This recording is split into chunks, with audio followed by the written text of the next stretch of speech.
Teman-teman sekalian yang dirahmati Allah Subhanahu wa taala, sore ini kita ngebahas tentang apa yang kita cari. Apa yang kita cari? Teman-teman nyari apa? Udah pasti. Gak usah dijawab ya, saya udah tahu jawabannya. Nyari ilmu dan jodoh.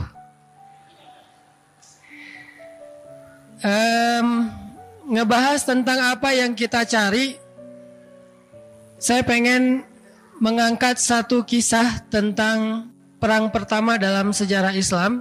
Mudah-mudahan ini bisa menjadi terbuka pemahaman kita tentang rahasia-rahasia di balik adegan sirah Nabi Muhammad SAW.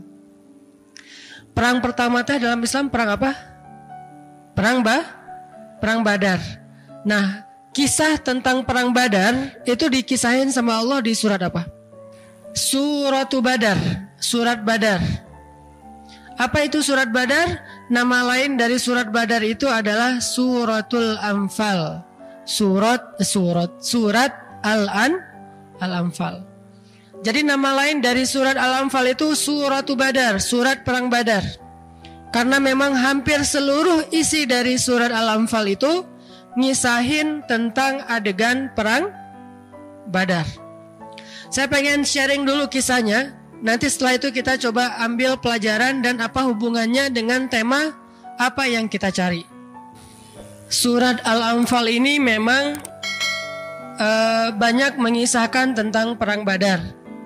Tetapi kalau kita membaca ayat secara berurutan, Allah mengisahkan tentang perang Badar di dalam surat Al-Anfal itu nggak berurutan. Jadi ayat pertama justru adegan terakhir dari perang Badar. Karena memang Al-Quran itu bukan buku cerita. Jadi dia tidak fokus dengan alur, tapi dia fokus dengan nasihat dan pelajaran. Sehingga alurnya acak. Jadi kalau kita pengen faham surat Al-Anfal, caranya gampang. Baca dulu kisah adegan perang Badar. Setelah udah faham perang Badar, baru baca Al-Anfal. Itu insya Allah akan beda banget tuh hasilnya. Ini salah satu tips buat teman-teman yang pengen serius belajar Al-Quran. Ternyata hampir, walaupun tidak semuanya ya, sebagian besar dari ayat Al-Quran itu kan ada asbabun nuzul ya. Apa itu asbabun nuzul? Cerita di balik turunnya ayat. Memang bukan, terjemahannya itu bukan sebab-sebab turun ayat. Cerita di balik turunnya ayat. Nah, kalau kita pengen paham Al-Quran, cara paling gampang itu baca dulu ceritanya. Baca dulu sirahnya, baca dulu sejarahnya, ulang-ulang fahami, kalau perlu yang detail gitu. Setelah itu baru baca Al-Quran yang berkaitan dengan sirah itu. Insya Allah akan lebih berkesan. Seolah-olah kalau kita baca Al-Quran setelah baca sirah, itu Al-Quran turunnya kita pas lagi hadir. Seolah-olah gitu. Kayak kita baca buku novel atau nonton film yang kita banget. Pernah gak nonton film yang kita banget? Diputusin. Wah, ini film kayak gua banget nih. Tahu film tenggelamnya kapal Van der Wijk? Yang dia banget siapa? Masa saya doang? Nah itu kan kalau kita nonton film yang kita banget itu kan lebih berasa ya. Daripada film yang kayaknya kayak Star Wars misalnya yang kita nggak banget lah. Lihat bintang juga nggak pernah, soalnya udah terlalu terang di kotanya. Gimana dia mau cerita tentang perang bintang segala macam. Tapi kalau nonton film yang baper-baperan kan itu lebih kita banget tuh. Lebih kalian banget. Saya mah enggak. Kayak nonton tenggelamnya kapal Van der Wijk, atau nontonnya misalnya ayat-ayat cinta. Ketika cinta bertasbih. Apalagi Siti Nurbaya. Ada gak Siti Nurbaya yang teman-teman banget? Udah gak ada sekarang ya? Atau si Midun? Gak tahu ya? Kalau gak tahu berarti masih muda. Kalau yang tahu berarti generasinya sama dengan saya. Sengsara membawa nikmat. Jadi kalau kita nonton film yang kita banget, atau dengerin lagu yang kita banget tuh, kau hancurkan hatiku. Wah itu gua banget tuh misalnya itu kan lebih berkesan tuh daripada kita dengerin lagu yang gak kita banget. Gitu juga kalau kita membaca Al-Quran yang kita tahu sejarahnya, yang kita tahu adegannya itu lebih bisa dihayati daripada kita baca Al-Quran hanya tahu terjemah. Nah gitu juga kalau kita pengen menghafal atau memahami surat Al-Anfal, saran saya mah baca dulu sirah perang Badar, baru setelah itu baca Al-Anfal. Pasti beda hasilnya. Dan kalau baca sirah perang Badar itu kalau bisa yang agak tebal, referensial, jangan buku cuma cuplikan doang. Jadi buku referensial dari A sampai Z skenario dari perang Badar, setelah difahami coba deh baca Al-Anfal, itu akan oh iya gitu hasilnya.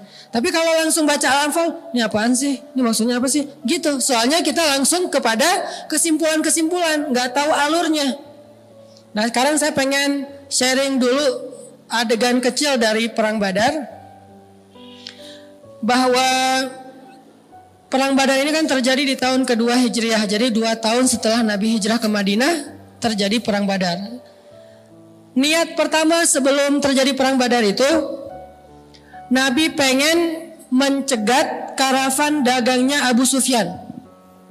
Waktu itu Abu Sufyan belum masuk Islam. Jadi Abu Sufyan dulu ketika orang-orang Islam hijrah ke Madinah, merampas banyak sekali aset-aset kaum muslimin yang berhijrah.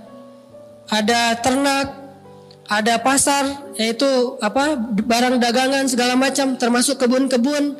Itu dirampas aset-aset kaum muslimin oleh Abu Sufyan. Lalu ketika kaum muslimin sudah pada hijrah ke Madinah, aset ini dikumpulin terus dijual ke Syam. Di mana Syam kalau sekarang? Suriah. Dijual ke Syam. Nah ketika Abu Sufyan dengan karavan dagangnya pulang dari Syam, itu ngelewatin jalur yang dekat dengan kota Madinah. Lalu muncullah inisiatif dan diawali dengan ilham dari Allah, bahwa Rasulullah mengumumkan kepada para sahabat, wahai para sahabat muhajirin, siapa yang ingin mengambil balik haknya yang dirampas oleh Abu Sufyan? Kan senang tuh, pengen ngambil balik haknya. Sekarang Abu Sufyan akan melintasi jalur dekat kota Madinah, yuk kita cegat yuk gitu. Dan Allah membolehkan hal itu karena ini adalah haknya kaum muslimin yang dirampas. Disebut dengan istilah Al-Anfal, harta rampasan perang. Yuk kita cegat, kata Rasulullah. Akhirnya kaum muslimin dari golongan muhajirin semuanya udah semangat nih. Ya udah kita cegat. Sampainya kapan? Udah pakai mata-mata segala macam, siap-siap mau berangkat mencegat karavan dagang. Yang jumlahnya mungkin ada ribuan ekor onta, kemudian juga ada banyak hasil dagangan-dagangan yang sudah berubah, ada jadi kain sutra segala macam, pokoknya berlimpah aja dengan harta. Dan yang namanya karavan dagang itu pengawalnya nggak terlalu banyak, nggak seperti pasukan prajurit. Paling-paling pengawalnya misalnya 20 orang, 30 orang yang bersenjata, sisanya para pedagang. Jadi bayangan kaum muslimin waktu itu ini bakalan mudah nih, cuma mencegat karavan dagang, udah mudah, hasilnya besar. Berangkatlah kaum muslimin dari Madinah mencegat jalur lewatnya Abu Sufyan. Ternyata rencana kaum muslimin untuk mencegat itu ketahuan sama orang Mekah. Mereka juga punya mata-mata. Sehingga akhirnya orang Mekah yang dipimpin oleh Abu Jahal mengumpulkan pasukan militer yang berkuda dengan jumlah 1.000 orang, mau mengawal karavan dagangnya Abu Sufyan supaya tidak berhasil dicegat. Dikawal nih. Sehingga Abu Jahal berangkat dengan pasukannya dari Mekah menuju ke titik pencegatan. Nah, ketika Abu Jahal membawa pasukan untuk mengawal karavan dagang Abu Sufyan, akhirnya Allah Subhanahu wa taala memberi pilihan kepada kaum muslimin. Sekarang udah ada 2 target nih. Target pertama karavan dagang Abu Sufyan. Hartanya banyak, pengawalnya sedikit. Kayaknya lebih gampang nih. Target kedua Abu Jahal.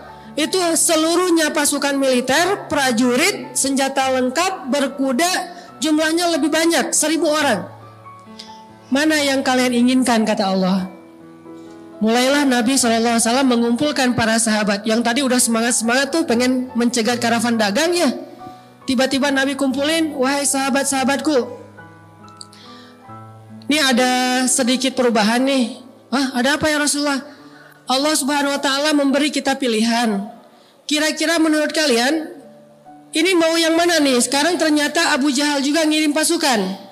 Kita mending nyegat Abu Sufyan atau nyegat Abu Jahal? Kalau nyegat Abu Sufyan kalian tahu kondisinya, kalau Abu Jahal juga kalian tahu kondisinya. Sok mangga, kalian pilih yang mana? Sok mangga teh bahasa Arab apa? Tafadol. Tafadol Indomie. Itu doang yang tahu. Udah aja, mangga mau dipilih yang mana nih? Antara Abu Sufyan sama Abu Jahal. Ternyata para sahabat hampir seluruhnya memilih Abu Sufyan. Karena logikanya ini lebih mudah, lebih menguntungkan. Ditambah lagi, bukankah ini alasan pertama kita tadi mau berangkat? Udah ya Rasulullah, kalau bahasa kita mah gak usah labil lah, udah gitu aja, istiqomah gitu ya. Jangan labil, jangan galau lagi. Udah aja, gimana niat awal kita mau mencegat Abu Sufyan, udah aja bismillah ya Rasulullah. Itu bahasa sahabat. Lalu setelah itu Rasulullah berdoa kepada Allah, ya Allah, menurutmu yang mana nih? Ternyata Allah lebih berkenan Abu Jahal daripada Abu Sufyan. Sehingga dengan berat hati Nabi mengatakan, wahai sahabat, ternyata Allah memilihkan untuk kita Abu Jahal, pasukan, bukan karavan dagang. Mulailah para sahabat ada agak-agak sedikit kecewa tuh. Wah, tahu gini, gitu ya. Jadi ibarat kita tadinya udah dikasih angin surga nih, kita ta'arufan aja dulu segala macam gitu ya. Udah dikasih nih angin-angin surga, atau dia ngasih janji-janji palsu gitu kan ya. Jadi kayak misalnya udah nanti kalau udah kerja kata calon mertua teh, padahal itu cara nolak yang halus. Udah kamu kerja apa sekarang? Lagi nyari kerja Pak. Oh ya udah nyari aja dulu, nanti kalau udah dapat kerja datang lagi. Oh gitu Pak. Alhamdulillah insyaallah siap Pak. 1 minggu datang dia. Wah saking semangatnya seminggu dapat kerjaan. Apa kerjaannya? Misalnya pas datang kerjanya apa? Alhamdulillah Pak saya sudah keterima di sebuah toko. Jadi misalnya penjual di pasar baru misalnya ya, atau di mana jualan. Oh gitu. Ditolak lagi dikasih dengan angin surga yang lain. Oh ya udah tabung aja dulu biar untuk lumayan untuk mahar 10 juta. Oh siap Pak, 10 juta berarti sekitar kurang lebih 10 bulan lah ya, sebulan 1 juta. Nabung tuh. Setelah 10 bulan pas datang lagi Pak, gimana saya udah ada nih 10 juta. Maaf Dek, dia mah udah dilamar orang. Itu kan berat banget ya. Itu lebih baik gitu. Hidup berakhir aja. Bayangin kecewanya sahabat kurang lebih kayak gitu tuh, karena mereka berharap dapat modal kerja, mereka berharap dengan mudah mendapatkan lagi hak mereka yang dirampas oleh Abu Sufyan. Tiba-tiba rencananya berubah. Yang tadinya pengen ke sana sekarang belok jadi pengen ke sana. Ngapain juga kita capek-capek melawan pasukan militer, jumlahnya lebih besar, senjatanya lebih lengkap dan prajuritnya lebih terlatih. Kita jumlahnya lebih kecil, senjatanya pas-pasan dan bukan militer, sebagian kecil doang yang prajurit, sisanya itu sipil yang gak terlatih dalam peperangan. Ini gimana nih maksudnya? Ini yang direkam di dalam ayat 6. Yujadilunaka fil haqq. Sampai mereka berdebat kepadamu wahai Muhammad. Sampai para sahabat juga kayak protes gitu. Kalau di zaman sekarang mungkin bentuknya dalam bentuk demo. Menyampaikan aspirasi. Yujadilunaka fil haq. Bayangin Nabi juga diprotes dalam bahasa yang lebih santun tapi ya. Cuman bahasa ayatnya yujadil. Yujadil itu mendebat, memprotes, mempertanyakan. Dan Nabi digituin gak pernah bilang, oh aduh kalian nih bid'ah sama saya. Kan saya mah Nabi, masa kalian protes? Enggak, Nabi terbuka. Apalagi sampai nuduh-nuduh makar kan ya. Wah kalian makar nih mana? Enggak sama sekali. Ini Rasulullah SAW. Jadi beliau terbuka. Tapi tetap Allah ngasih pelajaran. Yujadilunaka fil haq. Mereka mendebat kamu, memprotes kamu dalam urusan yang benar. Ba'dama tabayyana. Padahal sudah jelas ini perintah Allah. Ka'annama yusaquna ilal mauti wa hum yanzurun. Seolah-olah mereka lagi digiring kepada kematian dalam keadaan mereka sadar. Ini kebayang gak nih ilustrasinya? Saking protesnya, seolah-olah mereka lagi protes mau disembelih gak mau gitu. Coba. Yusaqun itu kayak hewan yang diikat lehernya terus ditarik untuk disembelih, itu namanya yusakun. Jadi ka'annama yusakuna ilal mauti wahum yanzurun, seolah-olah mereka lagi ditarik mau disembelih dan tukang jagalnya kelihatan. Coba gimana kira-kira kondisi sahabat waktu itu? Nggak mau banget tuh. Wah, nggak mau, nggak ada yang mau. Kata Rasulullah, wahai sahabat-sahabat, ayo kita ke arah sana. Duh, gimana nih? Gitu coba. Dan itu terjadi kepada sahabat Ahlu Badar. Wa ma adrakum ahla Badar. Tahukah kalian siapa Ahlu Badar? Ahlu Badar itu wasabiqunal awwalun. Orang-orang yang awal-awal masuk Islam dari golongan sahabat. Ini senior nih. Tapi itu hal yang wajar, manusiawi. Karena tadi udah dijanjiin pengen yang Abu Sufyan. Jadi seolah-olah mereka itu saking beratnya mau dibawa ke Abu Jahal seperti orang yang mau seperti hewan yang mau disembelih karena saking takutnya. Ini menunjukkan bahwa mental sahabat itu dibangun, bukan ujuk-ujuk langsung jadi orang hebat, enggak. Mereka juga manusia. Dan nanti kita bisa ngelihat ini dalam kehidupan kita. Kadang-kadang kehidupan kita menyuruh kita memilih sesuatu yang kita tidak inginkan. Tadinya pengennya sama ustadz gitu ya, ternyata sama murid ustadz. Ustadz juga calon ya. Atau tadinya pengen sama pengusaha, ternyata sama calon pengusaha. Tadinya pengen sama dosen, ternyata sama mahasiswa. Atau dibalik kali ya. Tadinya pengen sama mahasiswa, sama dosen. Tadinya pengennya sama orang Jawa atau orang Sunda, jadinya sama orang Sumatera. Tadinya pengennya sama menikahnya usia sekian, ternyata harus ditunda gara-gara belum selesai kuliah segala macam. Banyak kondisi dalam hidup kita itu kadang-kadang gak seperti yang kita bayangin. Nanti pertanyaannya sederhana, apa yang kita cari? Untuk mertua nanya kayak gitu tuh, Pak, ini ada pertanyaan dari Ustadz. Apa yang Bapak cari? Kalau dia banyak alasan ya udah kita gunakan segala jurus, nolak aja. Udah aja Pak, maaf mungkin terakhir sebelum saya pamitan ada satu pesan nih dari Ustadz, Bapak baca aja sendiri. Atau kasih potongan 1 menit main booster untuk calon mertua tuh tentang masalah apa yang kita cari. Apa sih yang dicari? Nyari apa dengan menikahkan putrinya? Nyari apa dengan mau menerima pinangan? Nyari apa dengan meminang? Nyari apa dengan mencari kerjaan? Nyari apa dengan segala aktivitas hidup kita? Kalau kita bisa mentajdidun niyah, memperbaharui niat kita, insya Allah kita nggak akan salah pilih. Nah, sahabat pernah agak keliru di sini nih. Nyari apa mereka dengan berangkat dari Madinah? Nyari harta atau cari ridha Allah? Kalau nyari harta pasti berat. Tapi kalau cari ridha Allah, mau digiring kemana aja yang penting Allah ridha. Ini apa yang kita cari?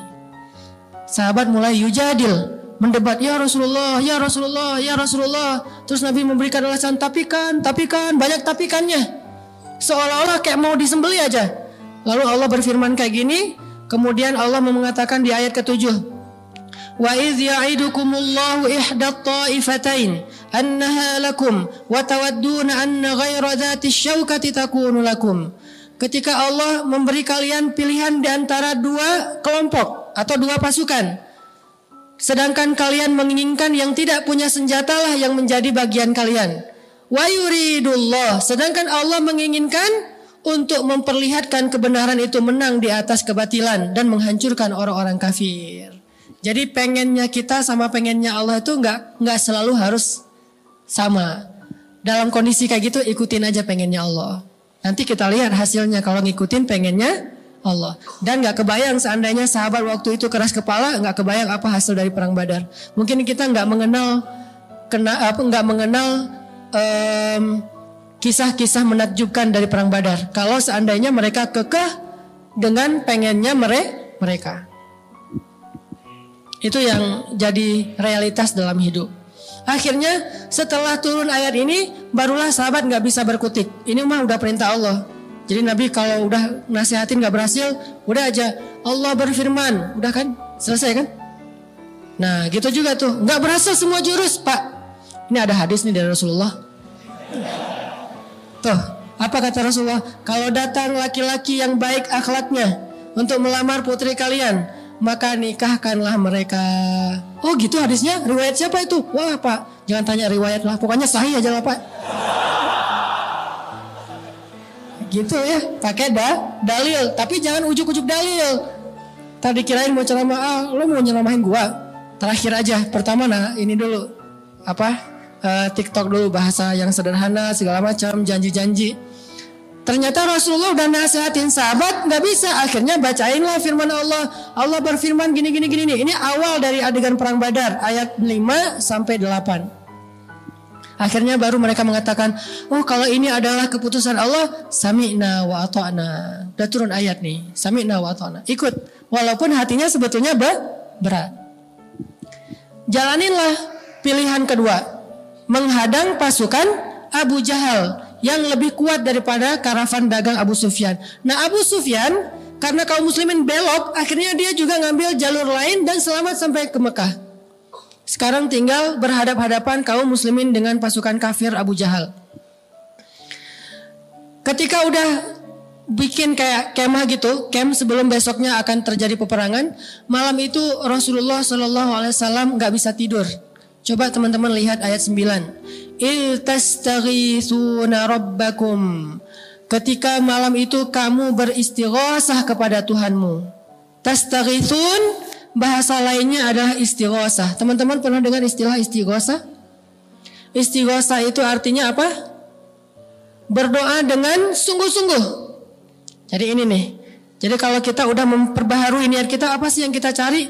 Pilihlah pilihan Allah. Setelah kita memilih pilihan Allah, udah gitu istighosah. Doalah sebanyak-banyaknya kepada Allah.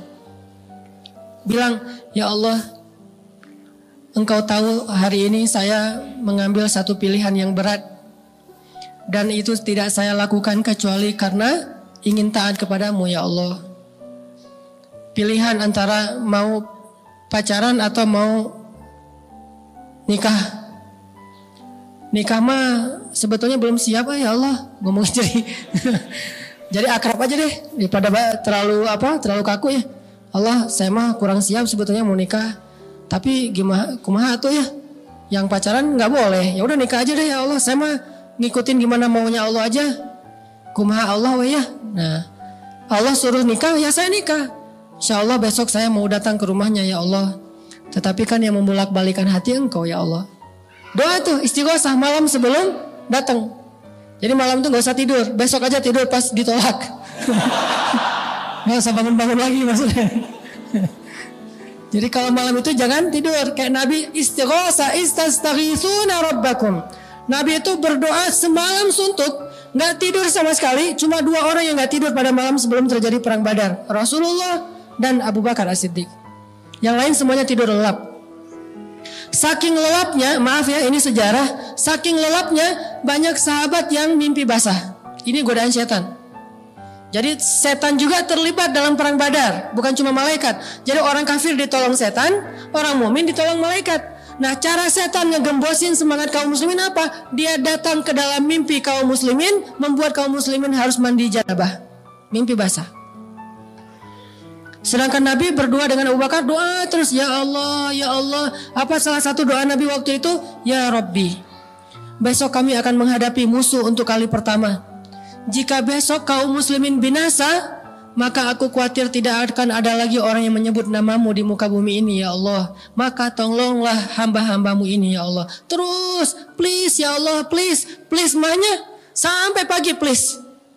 Terus saja memohon kepada Allah. Aku mohon dengan sangat, kan gitu ya. Gak nyambung ya. Gak tahu filmnya sih.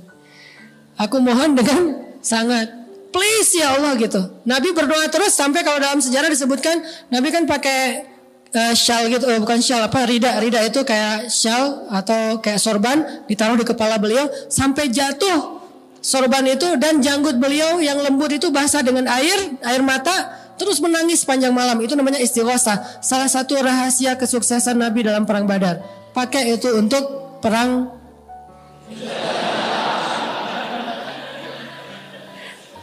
Susah ngebahasainnya. Gitu aja. Pakai tuh istighosah. Pertama pilih dulu pilihan Allah. Pilihan Allah yang mana? Yang paling soleha. Pilihan Allah yang mana? Niatin karena Allah, bukan karena yang lain-lain. Terserah Allah mau kayak gimana, pokoknya Allah yang senangnya Allah yang kayak gimana nih, yang kayak gini, udah ambil aja.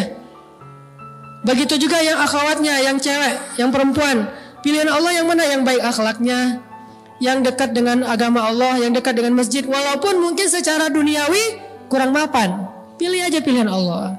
Kalau kita libatin Allah dalam pilihan kita, Allah gak akan ngecewain kita, yakin tuh 100%. Tapi kalau kita gak ngelibatin Allah dalam pilihan kita, nanti begitu kita punya masalah, kita ngadu ke Allah, Allah tanya, maksud lo? Kan kasihan kan ya? Walaupun Allah gak akan ngomong kayak gitu, tapi apa maksudnya? Cuma bahasa ini mah maksud lo gitu. Allah nanya, ngapain kamu nanya-nanya ke saya? Bukankah saya gak dilibatin dari awal? Sama kayak kita kan? Orang gak dilibatin dari awal, pas ada masalah kok ngelibatin kita, gak keren banget tuh, gak fair gitu. Makanya ketika ada pilihan hidup, libatin Allah dalam pilihan kita. Maka idzan la yudayyi'akallah, Allah gak akan mengecewakan kamu. Sama kayak dulu saya pernah cerita, Siti Hajar ditinggalkan Ibrahim di tengah bukan padang pasir ya, padang batu. Karena Mekah dengan Dubai itu beda. Kalau Dubai itu pasirnya tuh kayak bedak, halus banget, itu padang pasir. Kalau Mekah batu, lebih panas daripada padang pasir. Ketika Siti Hajar ditinggalkan oleh Ibrahim di tengah lembah batu Mekah, Siti Hajar nanya kepada Ibrahim, ya Ibrahim, kenapa engkau tinggalkan kami di sini?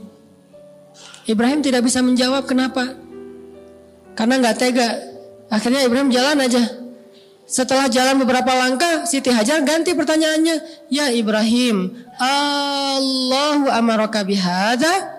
Apakah Allah yang menyuruhmu melakukan ini? Baru Ibrahim mengangguk. Ya, ini perintah Allah. Jadi kalau bahasa Arab Allah itu Allah. Tapi kalau A-nya panjang, Allah, A-nya double, itu artinya apakah? Jadi apakah? Panjang gitu ya. Allahu amaraka bihadza, apakah Allah yang menyuruhmu melakukan ini ya Ibrahim? Ibrahim mengangguk, artinya benar Allah yang nyuruh. Apa kata-kata Siti Hajar? Kalau gitu berangkatlah wahai suamiku, kalau ini perintah Allah, la yudayyi'anallahu idzan, Allah enggak akan ngecewain kami. Tenang kan? Allah enggak akan ngecewain kami. Berangkatlah Ibrahim, Siti Hajar memeluk putranya, dan ternyata singkat cerita terjadi adegan keluarnya sumur Zam-Zam. Jadi kalau kita libatin Allah dari awal, itu gampang urusan kita. Masalahnya kita nggak mau ngelibatin Allah kecuali kalau udah mentok. Itu masalahnya. Kalau udah mentok baru ya Allah. Allah juga ngasih waktu. Kenapa ngasih waktu? Karena Allah ingin ngasih kita pelajaran supaya kita lain kali bisa lebih bijak untuk melibatkan Allah. Coba libatin Allah itu jangan pas mentok doang. Walaupun tetap kemana lagi kan kalau nggak Allah ya. Mentok-mentok juga walaupun dari awal kita gak ngelibatin Allah. Mentok-mentok juga kemana lagi tempat kita berlari kalau bukan kepada Allah. Ilaika anabna wa ilaikal masir, kepadamu ya Allah kami kembali. Cuman lebih kerennya lagi tuh bukan pas mentok ngelibatin Allah. Dari awal kita memilih jalan udah libatin Allah. Allah yang mana nih? Tanya dulu sama Allah. Terus tahu jawabannya gimana Ustaz? Baca firmannya. Gak ngerti Ustaz. Baca hadisnya. Gak ngerti juga Ustaz. Istisyarah, istifta, minta pendapat para ulama yang mengerti ayat Allah dan hadis Rasulullah. Itulah gunanya istifta, meminta fatwa. Istisyarah, meminta nasihat. Ustadz, ini gimana nih, ada dua pilihan, yang satu begini, yang satu begini. Kayak dulu zaman Nabi, cewek yang dilamar dua cowok tuh minta pendapat Nabi. Datang nih seorang cewek ke Nabi Rasulullah SAW, bilang, ya Rasulullah, nih saya agak-agak dilematis. Kenapa? Ada dua cowok ngelamar saya. Gitu tuh teh. Datang ke Ustadz, tanya, Ustadz, saya ada dua cowok yang ngelamar. Yang satu fulan, yang satu fulan. Kata Nabi, ya amat Allah, kalau yang cowok pertama itu saya kenal. Dia itu malas kerja. Oh gitu Rasulullah. Iya, enggak pernah kerja dia mah, di rumah aja bangku-bangku tangan, nge-game aja di rumah mah dengan gadgetnya. Kalau bahasa sekarang mah suka nge-game, enggak pernah nganggur aja. Oh gitu. Kalau yang kedua ya Rasul, kalau yang kedua itu dia nggak pernah nurunin tongkat, kata Nabi. Arti nurunin tongkat tuh suka mukul istri, kasar orangnya. Oh gitu, saya baru tahu. Untung saya minta pendapat Rasulullah. Udah deh saya tolak aja dua-duanya. Ya gitu ya, ditolak dua-duanya. Akhirnya datang lagi yang lebih baik. Istisyarah namanya, minta pendapat ulama. Jangan putuskan sendiri. Karena kalau kita memutuskan sendiri dan kita nggak paham, berarti kita tidak melibatkan Allah dalam pilihan hidup kita. Dan nanti kalau ada masalah, susah mau minta tolong sama Allah. Dari awal tuh udah ngelibatin Allah. Tanya, yang mana nih yang Allah suka? Pekerjaan, jodoh, perbuatan, apapun lah pokoknya. Minta pendapat Allah. Kita pengen mengubah cara hidup kita. Tanya, yang mana yang baik nih? Model ini atau model yang itu? Tanya kepada Allah, libatin. Akhirnya Nabi berdoa semalaman, para sahabat mimpi, pas bangun dari tidur menjelang subuh, mereka ternyata harus mandi junub. Saat mereka mau mandi junub, airnya kurang, mulai terjadi lagi rasa gelisah dalam hati sahabat. Tuh kan, cek kurang ge. Dari awal harusnya, gitu kan ya, mulai muncul desas-desus itu lagi. Aduh, gimana ini tuh? Masa kita mau berperang dalam keadaan kotor kayak gini? Dalam keadaan bersih aja belum tentu menang, apalagi kotor nih, ini bahaya banget nih. Mulai muncul waswasa, yuwaswisu fi sudurin nas. Dan gak usah khawatir. Jadi kalau kita udah pilih pilihan Allah, lalu kita istighosah kepada Allah, masih ada rasa galau, gak usah khawatir, lewatin aja, jalanin aja terus. Karena galau itu tidak muncul dari kita, tapi muncul dari si dia. Siapa si dia teh? Minal jinnati wan nas, khannas, yang suka yuwaswis. Dia suka bikin kita galau emang. Jadi kalau udah galau, sana lo, bikin galau aja gitu. Cara bilang sana lo nya gimana? Auzubillahi minasyaitonirrajim. Jadi terjemahannya sana lo gitu. Jadi kalau galau, auzubillahi minasyaitonirrajim. Udah pergi aja sana, nggak bakalan berhasil ngegalauin saya. Saya kok udah mantap sama dia. Cie. Ini ya. Jadi intinya apa? Kalau terjadi waswasah, nggak nyaman karena kita udah pilih jalan Allah. Karena jalan Allah itu nggak akan mudah, tetapi ujungnya pasti bahagia. Sedangkan jalan setan tuh kelihatannya tuh kayak keren banget, padahal ujungnya itu adalah sengsara. Kita pilih ini jalan Allah dari awal. Makanya nanya dari awal, nih nyari apa nih? Nyari Allah atau nyari dunia? Nyari akhirat atau nyari dunia? Nyari keridhaan Allah atau nyari hawa nafsu? Kalau yang kita cari itu Allah, udah jalanin aja. Gak mungkin Allah ngecewain, pasti. Cuman agak sedikit berlika-liku, tak apalah. Ya, sedikit ada masalah di jalan, biasalah itu. Yang penting jalanin aja terus. Nih sahabat kayak gitu, galau, gak bisa mandi, airnya habis, airnya sedikit. Bayangin gak usah yang 300 orang. Kita kadang-kadang bikin berkemah misalnya 20 orang, 30 orang kan susah nyari air tuh. Apalagi ini di tengah padang pasir 300 orang dan semuanya butuh mandi. Datang ke Nabi, ya Rasulullah, ada apa? Ini kami semuanya wajib mandi. Cuma Rasulullah sama Abu Bakar doang nih yang gak wajib mandi. Gimana ya Rasulullah? Gak ada air? Gak ada. Doa lagi Nabi, ya Allah, ada air gak? Turun hujan coba malam itu. Kata Allah di ayat 11. Coba lihat ayat 11. إذ يغشيكم النعاس أمنة منه وينزل عليكم من السماء ماء ليطهركم به ويذهب عنكم رزج الشيطان وليربط على قلوبكم ويثبت به الأقدام. Itu adegannya tuh. Ketika kalian mengantuk, Allah buat mereka mengantuk, tapi setan yang godain mereka dalam mimpi. Allah buat mereka ngantuk supaya apa? Amanatan, biar nggak galau lagi. Jadi cara Allah menenangkan kaum muslimin yang lagi galau gelisah malam itu adalah dibikin ngantuk. Cuma 2 orang doang yang nggak ngantuk, Abu Bakar, Rasulullah dengan Abu Bakar. Yang lain ngantuk. Jadi kalau kita udah nggak kuat lagi menahan perasaan, ya Allah ngantuk dong, gitu. Karena ngantuk itu rahmatan wa amanatan, rahmat dari Allah dan ketenangan. Jadi alhamdulillah kita bisa tidur. Kalau nggak bisa tidur juga, dengarkan bacaan ayat-ayat Al-Quran sehingga dia menjadi tenang, sakinah.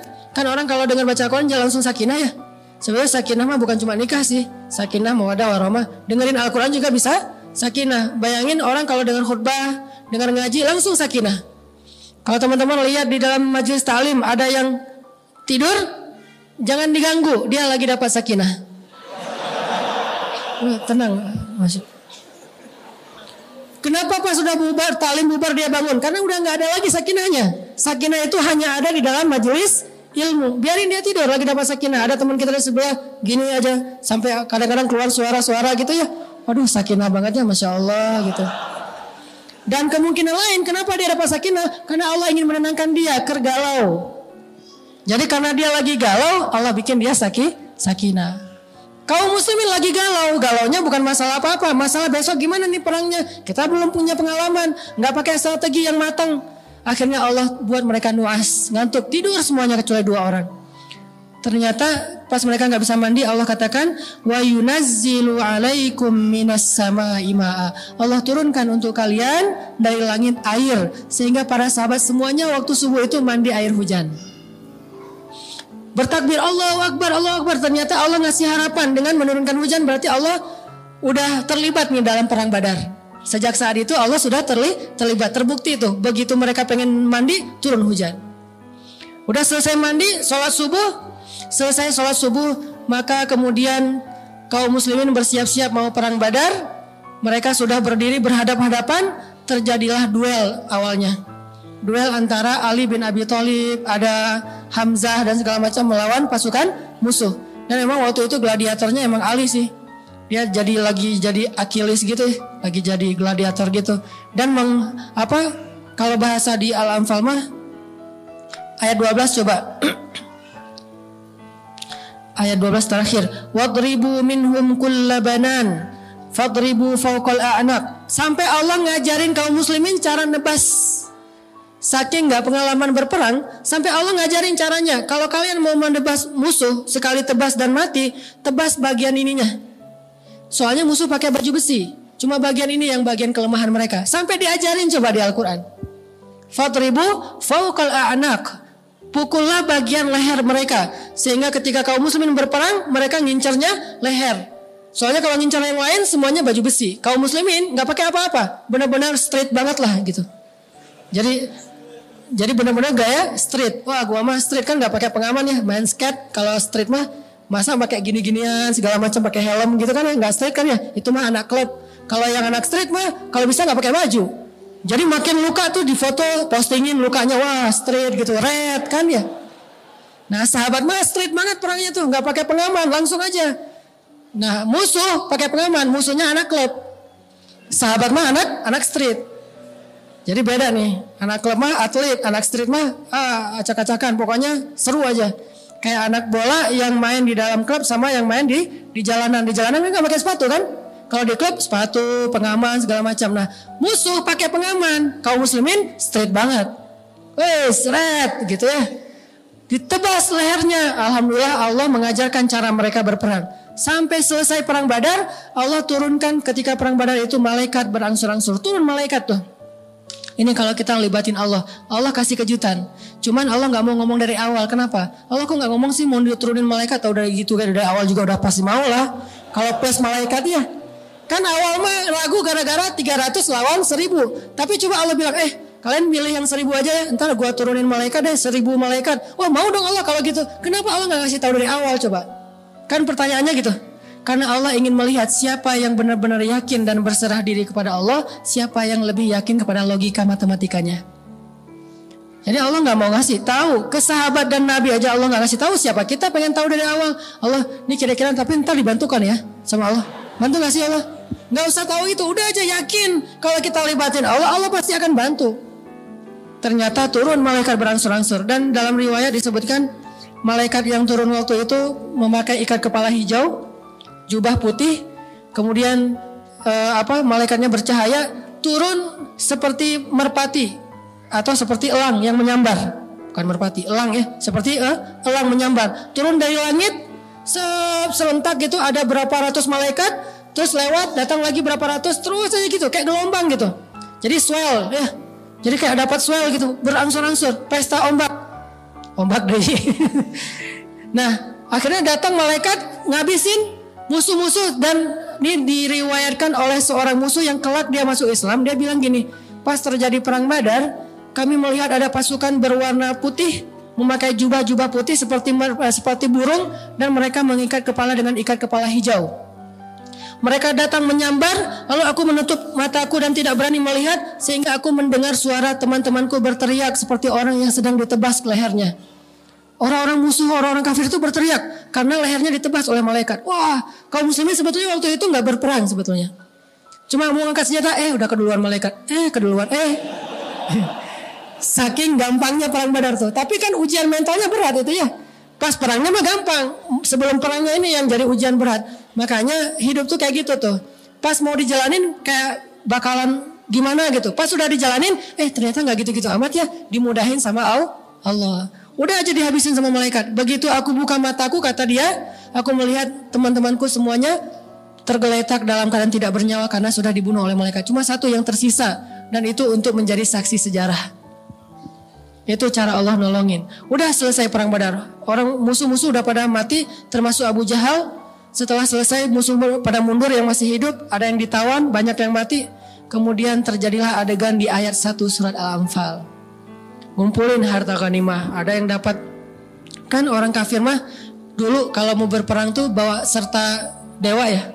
Dewa perang. Jadi dewa perang itu dibawa sama mereka. Pas mereka kalah, mereka lari, dewanya ketinggalan. Nah, dewanya ini terbuat dari emas atau perak biasanya nih. Nah, dewanya pas orang pada lari, dia ketinggalan, gak bisa lari. Duh, kok saya ditinggal, kata dewanya teh. Jadi dewanya ketinggalan. Nah, dewa ini termasuk salah satu ghanimah. Kan lumayan, emas sebesar seukuran patung gitu. Kalau dipecah-pecahin kan jadi cincin. Cincinnya bagus banget, dari mana nih? Dewa perang.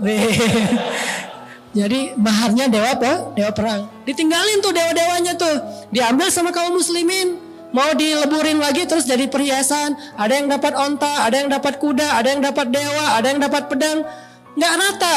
Jadi ada yang dapat miliaran, ada yang dapat cuma berapa puluh ribu. Gak sama gitu. Akhirnya terjadilah perdebatan lagi. Tadi kan emang niatnya dari awal pengen dapat ghanimah kan. Nih mumpung kita udah ngikutin nih apa maunya Allah. Sekarang udah dapat ghanimah, ayo kita ambil. Rebutan udah aja tuh. Pas udah gitu terjadi percekcokan. Di antara mereka ada yang bilang, loh kok saya cuma dapat segini, kamu dapatnya banyak. Padahal saya duluan yang paling depan tadi pas perang. Giliran ghanimah kamu aja depan. Ramai aja di antara sahabat. Mengadulah mereka kepada Rasulullah. Yas'alunaka anil anfal. Makanya saya bilang surat Al-Anfal ini tidak berurutan secara alur. Karena emang Al-Quran bukan buku kisah. Tapi kisah sebagai contoh. Kita harus baca kisah dulu baru baca ayatnya. Mereka tanya, ya Rasulullah gimana tuh ini pembagian Al-Anfal kok gak sama rata? Saya capek-capek berperang nih, lihat nih tangan saya banyak bekas luka. Tapi dapatnya cuma segini doang. Dia gak ada apa-apa tapi dapatnya banyak. Rame aja. Terus kata Allah, Kul anfalulillahi war rasul. Harta itu milik Allah dan Rasul. Ujian lagi tuh coba. Terutama bagi yang udah ngumpulin banyak. Coba, milik Allah dan Rasul, balikin. Saya gitu. Siapa yang ngomong gitu? Yang dapatnya dikit. Kalau yang dapatnya banyak, diam-diam aja. Kalau yang dapatnya dikit, Allah dan Rasul, ayatnya udah turun loh. Udah aja, ngumpulin. Kan ujian lagi kan? Ini ujian mentalnya berat loh. Makanya hayati tuh perang Badar tuh. Dan mereka tuh bukan basa-basi, memang benar-benar agak lumayan ramai. Buktinya Allah berfirman, fattaqullah wa aslihu dzata bainikum. Damaikanlah urusan di antara kalian. Berarti ada apa? Ada keributan kan ya? Makanya Allah suruh berdamai. Soalnya tidak sama rata. Ketika Nabi bilang ini milik Allah dan Rasul, yang udah dapat banyak agak-agak berat gitu. Aduh, lebar ini lebar nih, terlalu banyak gini dapat hartanya. Tapi kata Allah, kulil anfal lillahi wa rasul, milik Allah dan Rasul. Ya udah diambil, dikasih ke Rasul. Baru Rasulullah membaginya secara rata. Lalu mereka mengatakan, ya sudah, sami'na wa ata'na. Berkali-kali itu diuji untuk mereka. Makanya perang Badar ini melahirkan veteran yang dijamin masuk surga oleh Allah SWT. Karena ujiannya itu berat. Dan akhirnya mereka lulus, walaupun di tengah-tengah ujian itu manusiawi. Kadang-kadang ada sedikit rasa tidak agak kaget, agak shock gitu. Itu manusiawi. Tetapi tetap dijalanin. Itu yang hebat dari para sahabat. Sehingga kadang kita juga manusiawi, shock, kaget dengan keputusan Allah, kaget dengan kejutan-kejutan yang Allah berikan sepanjang jalan, tapi jalanin aja terus. Karena itulah akhirnya Allah Subhanahu wa taala memberikan kemenangan yang besar. Dan salah satu kemenangannya apa? Kata Rasul, wahai ahli Badar, lakukanlah apa yang kalian suka, Allah sudah memaafkan dosa-dosa kalian yang lalu dan yang akan datang. Itu tuh keren banget. Itulah kemenangannya. Lakukan apa yang kalian suka, Allah maafin kesalahan kalian yang lalu dan yang akan datang. Udah dimaafin semuanya. Sehingga kelak kalau ada ahlu Badar yang melakukan kesalahan fatal, tetap dimaafin. Salah satunya ada seorang ahlu Badar nanti pas Fathu Makkah membocorkan rahasia peperangan Nabi, dan itu hukumannya harusnya hukuman mati. Dia bawa surat dititipin lewat seorang cewek, ceweknya diutus ke Mekah ngebocorin Rasulullah akan melakukan Fathu Makkah. Tapi Nabi kan dapat wahyu. Jadi Nabi dikasih tahu sama Allah, ya Muhammad, tuh ada cewek bawa surat kamu untuk membocorkan rahasia kamu. Nabi ngutus Ali. Ali nyari si ceweknya, ketemu di jalan, Bu, apa? Ibu bawa berita apa rahasia Rasulullah ya? Enggak kok, enggak. Dia nggak mengaku. Kata Ali, demi Allah Rasulullah tidak mungkin berdusta. Kalau ibu tidak mengaku, saya geledah nih. Karena perempuan itu masih punya kehormatan, malu digeledah. Akhirnya dia keluarkan secari kertas, dari balik rambutnya dia katakan ini titipan dari seseorang. Dibawa ke Madinah. Di Madinah orang yang menulis surat itu di sidang. Ternyata dia veteran perang Badar. Bayangin veteran perang Badar pernah melakukan itu. Pas di sidang di depan Nabi, orangnya udah didatangkan. Wah, apalagi yang dilakukan Umar? Umar kan langsung ngeluarin, ya Rasulullah, izinkan saya tebas nih leher orang ini sekarang juga. Innahu qad nafaq. Dia sudah munafik ya Rasulullah. Kata Rasulullah, tenang Umar, kalem, slow, Wallace. Ya. Ini mah kita tanya dulu atuh Umar. Ya udah, gini aja Umar teh. Jawara Mekah kan ya? Jawara Mekah dilawan. Nih lihat nih. Ini Jawara Mekah. Macam-macam lah sama Rasulullah. Nih rasain nih. Gitu kan? Umar tuh Jawara Mekah banget tuh. Duduk aja dia gini nih. Kakinya gitu-gitu. Ngapain nih? Rap. Kirain ngerapin. Terus ditanya sama Rasulullah, kenapa kamu kayak gini? Kan Rasulullah orangnya tuh bijaksana banget, santun. Nanya dulu sebelum memberikan keputusan. Kenapa kamu lakukan ini? Baru dia ngaku, ya Rasulullah, semua sahabat itu punya keluarga di Mekah. Saya khawatir kalau kita kalah perang di Mekah, mereka akan dilindungi oleh keluarganya. Dah saya mah gak punya keluarga di Mekah, siapa yang akan lindungi saya tuh? Terus makanya saya kasih jasa saya kepada orang Mekah dengan membocorkan rahasia ini. Siapa tahu kalau kita kalah perang, saya mah dilindungi sama orang Mekah. Gitu-gitu amat pemikirannya sahabat ini teh. Padahal itu veteran Badar loh. Oh gitu. Kamu gak percaya Allah Maha memenangkan agamanya? Percaya Rasulullah, namanya manusia Rasul. Ya udah deh. Kata Rasulullah, ya udah jangan diulangi lagi ya. Ya Rasulullah siap, maafin ya Rasulullah, cium tangan Rasulullah, sungkem gitu. Kata Umar, Rasulullah nih gimana nih? Kata Rasulullah, ya Umar, dia itu veteran Badar. Tapi dia udah munafik ya Rasulullah. Tapi dia veteran Badar. Emang kenapa veteran Badar? Kan Allah udah berjanji akan memaafkan kesalahan mereka kapanpun juga. Oh, udahlah. Tuh, kemenangan perang Badar, coba bayangin. Kalau kita ngelibatin Allah dari awal, semuanya gampang. Bukankah semua hukum di dunia dan di akhirat ini milik Allah? Suka-suka Allah. Makanya libatkanlah Allah. Tanya lagi dalam diri kita, apa yang kita cari? Allah atau makhluk? Kalau kita melibatkan makhluk, dia kadang-kadang berlepas tangan dari kita. Tapi kalau kita ngelibatin Allah, kita cari Allah, kita niatinnya karena Allah, insya Allah la yudayyi'akallahu idzan. Allah gak akan ngecewain kita. Itu teman-teman, hubungan antara tema kita dengan perang Badar di dalam surat Al-Anfal. Kalau mau lebih lengkap lagi nanti silahkan baca kisah perang Badar. Lalu setelah itu baca surat Al-Anfal, bakalan ketemu lebih banyak lagi adegan-adegan yang luar biasa. Inilah namanya fiqhus sirah, namanya memahami sirah sehingga menjadi jalan untuk memahami Al-Quran. Mudah-mudahan ini menyemangati kita untuk melamar, untuk mengamalkan, menyemangati kita buat untuk bisa lebih baik dalam pilihan-pilihan hidup. Barakallahu li wa lakum. Assalamualaikum warahmatullahi wabarakatuh. Kita tutup dengan sama-sama berdoa. Dan ini waktu antara asar dengan maghrib di hari Jumat, itu waktu yang paling diijabah doa.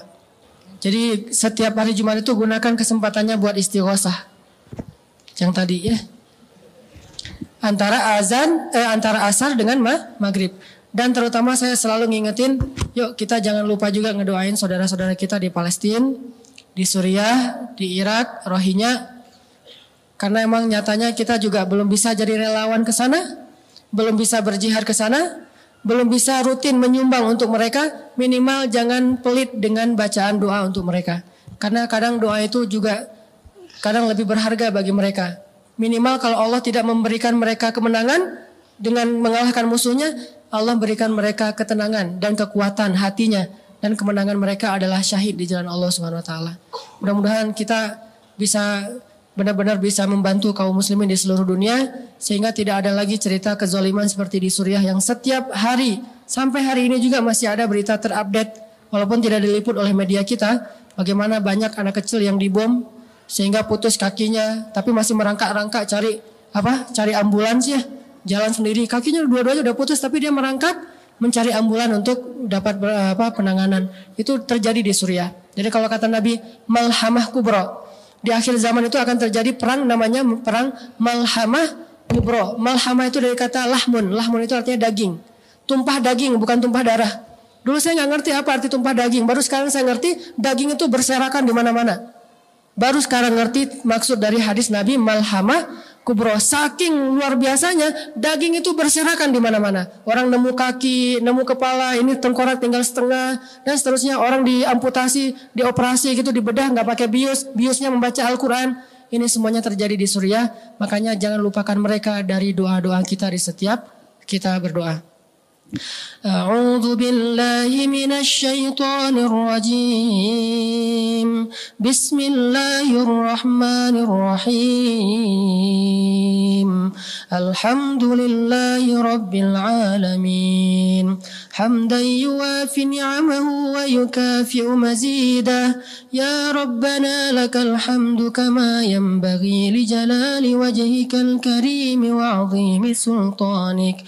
Allahumma salli wa sallim wa barik ala sayyidina Muhammad wa ala alihi wa sahbihi ajma'in. Allahumma ighfir lana dhunubana.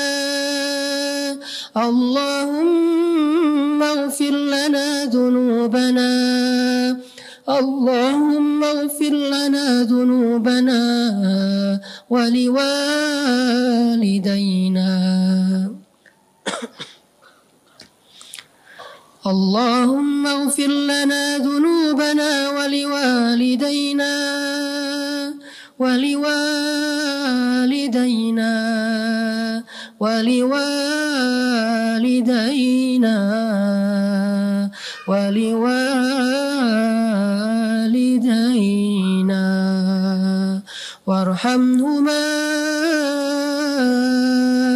وارحمهما يا رحمن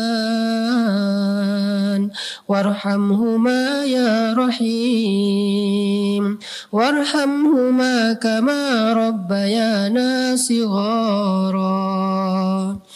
اللهم انصر الإسلام والمسلمين. اللهم انصر المسلمين في فلسطين. اللهم انصر المسلمين في سوريا.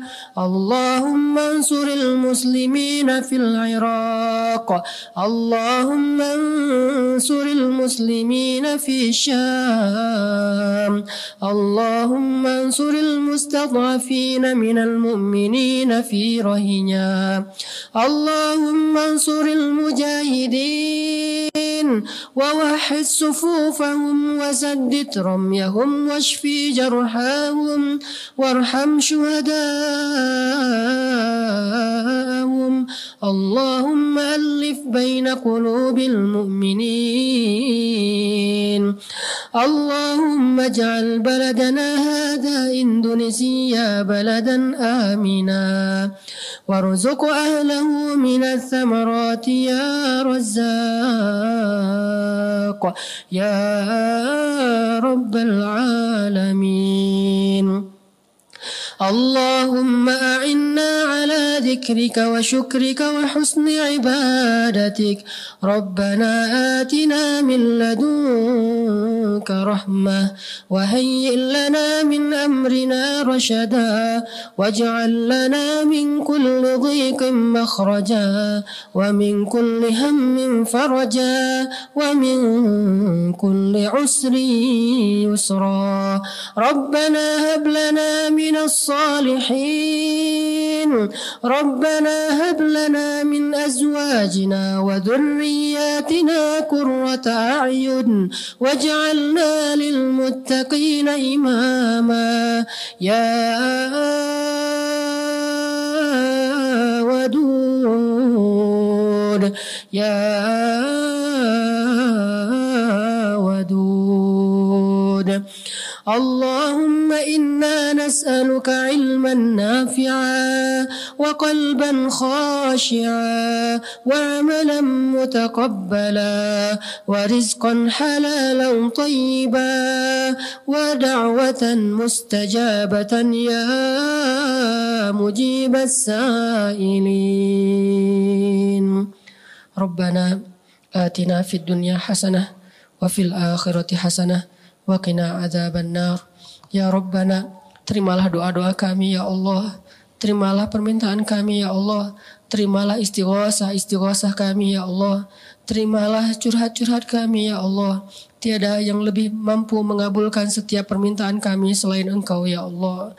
Tidak ada yang tahu setiap langkah semut, yang maha mendengar kecuali Engkau ya Allah. Engkau mendengar segala sesuatu yang tersembunyi di langit dan di bumi, dan Engkau pasti mendengar permintaan kami.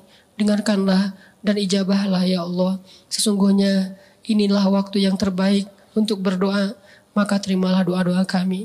Limpahkanlah rahmat dan hidayah-Mu kepada kami, dan limpahkan pula kemenangan dan pertolongan kepada saudara-saudara kami di seluruh dunia ya Allah.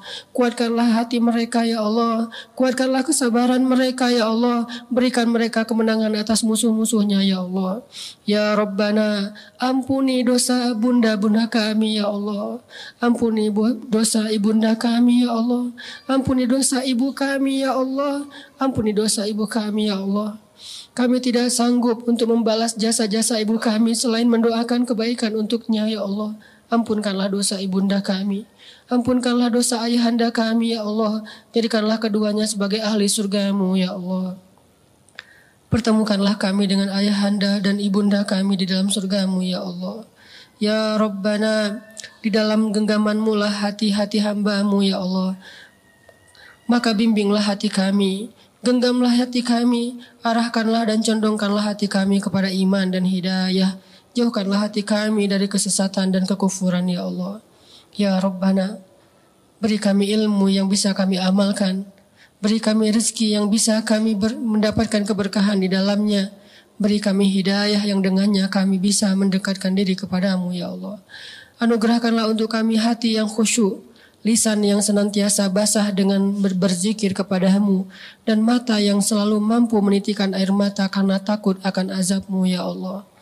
Rabbana, beri kami kebaikan di dunia dan beri kami kebaikan di akhirat. Jauhkanlah kami dari azab api neraka. Subhanakallahumma wa bihamdika, asyhadu an la ilaha illa anta astaghfiruka wa atubu ilaik. Assalamualaikum warahmatullahi wabarakatuh.